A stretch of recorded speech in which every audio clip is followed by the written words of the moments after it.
Assalamualaikum warahmatullahi wabarakatuh. Selamat pagi anak-anak. Ya, sebelumnya tolong dirapikan dulu kursi dan mejanya. Yang di belakang tolong maju ke depan. Itu Ahmad, ya maju ke depan. Ya. Sudah sarapan semuanya? Sudah, alhamdulillah. Baik, sekarang buka buku dan alat tulisnya. Ya. Sebelum kita memulai pelajaran ini, alangkah baiknya kita untuk membaca doa terlebih dahulu. Membaca doa menurut kepercayaan masing-masing, berdoa dimulai.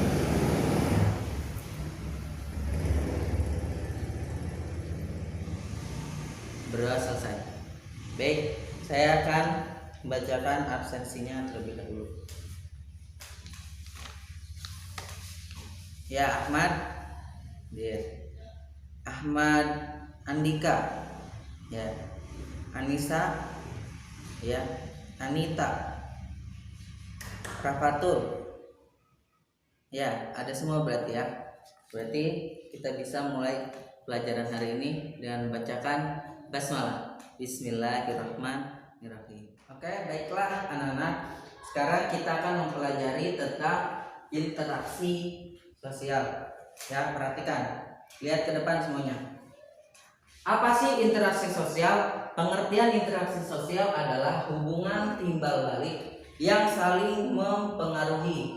Yang pertama, mempengaruhi apa? Individu antar individu. Yang kedua, individu antar kelompok. Yang ketiga, antar kelompok. Contohnya, misalkan anak-anak sedang berbicara, misalkan si Ahmad sedang berbicara dengan teman sebangkunya, itu disebut dengan individu antar individu.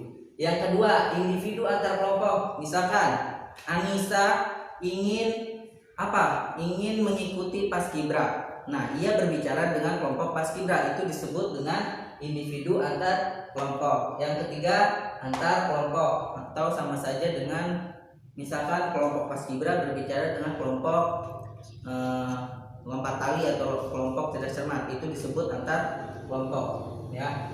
Lalu apa faktor yang mempengaruhi interaksi sosial? Nih, di sini ada. Yang pertama, faktor imitasi atau faktor ingin mencontoh orang lain. Yang kedua, faktor sugesti atau faktor mempengaruhi orang lain. Yang ketiga, faktor identifikasi atau faktor ingin menjadi sama dengan orang lain. Yang keempat itu faktor simpati atau ikut merasakan yang dialami orang lain, ya. Maksudnya yang nomor 4 ini, misalkan kalian sedang menjenguk orang sakit. Nah, kalian merasakan apa yang dirasakan orang yang sakit tersebut. Itu disebut faktor simpati, ya. Kemudian di interaksi sosial ada syarat. Syarat interaksi sosial ada 2. Yang pertama, kontak sosial. Maksud dari kontak sosial adalah di sini ada tujuan masing-masing dalam kehidupan masyarakat. Jadi maksud kontak sosial adalah setiap manusia pasti memiliki tujuan dalam hidupnya, pasti memiliki tujuan dalam kehidupan masyarakat. Itu disebut dengan kontak sosial. Yang kedua, syaratnya ada komunikasi. Dalam komunikasi ada 5 peran, ya. Yang pertama, komunikator. Apa itu komunikator? Komunikator adalah orang yang memberi pesan. Yang kedua, komunikan. Komunikan itu apa? Komunikan adalah orang yang menerima pesan. Jadi komunikator dan komunikan jangan sampai terbalik, ya anak-anak.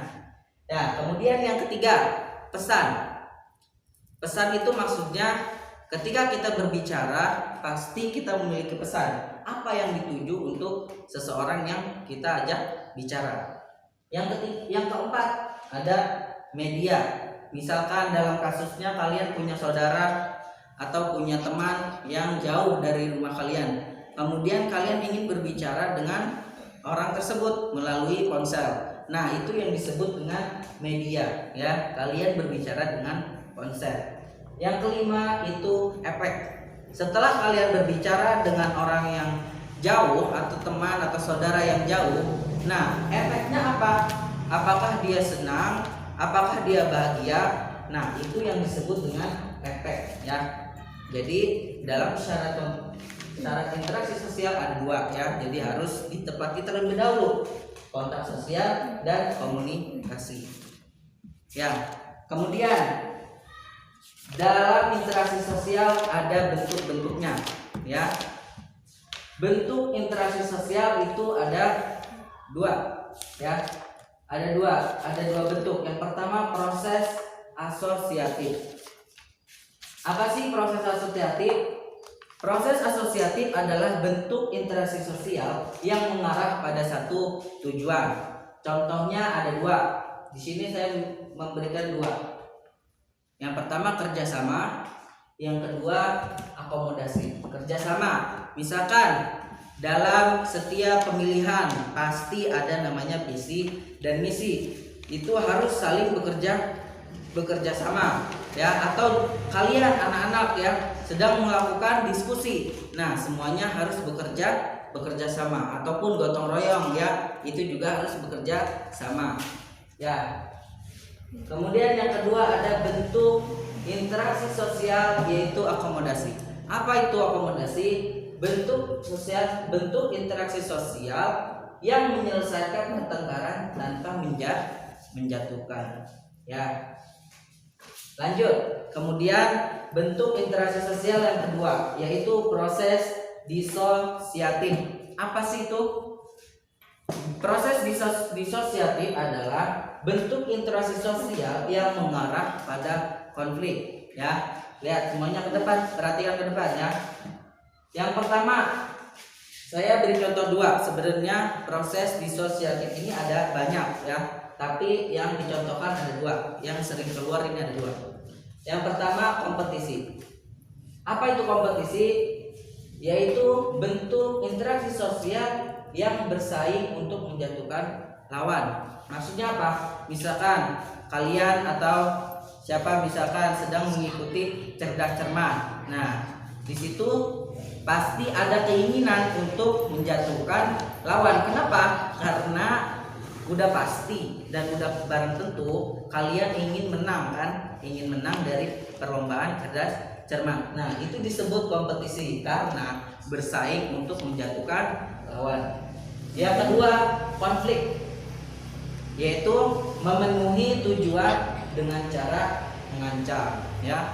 Nah, di situ. Oke, baik anak-anak. Ya, setelah saya jelaskan ini, apa sudah paham? Paham. Nah, baik ya. Tidak ada yang ingin bertanya? Tidak. Oke, sekarang silakan ditulis terlebih dahulu dalam buku ya. Baik, sudah selesai semuanya? Sudah. Tulisnya sudah selesai? Sudah. Baik. Silakan ditutup bukunya dan dirapikan ke dalam tas. Ya. Baik, sebelum kita tutup pelajaran hari ini, marilah kita membacakan Alhamdulillahirabbil alamin. Baik, jadikan apa yang kita pelajari di sekolah hari ini dipelajari lagi ya di rumah. Biar apa? Biar nanti lebih memahami lagi. Paham anak-anak? Nah, kurang lebihnya saya mohon maaf. Wabillahi taufiq wal hidayah. Wassalamualaikum warahmatullahi wabarakatuh.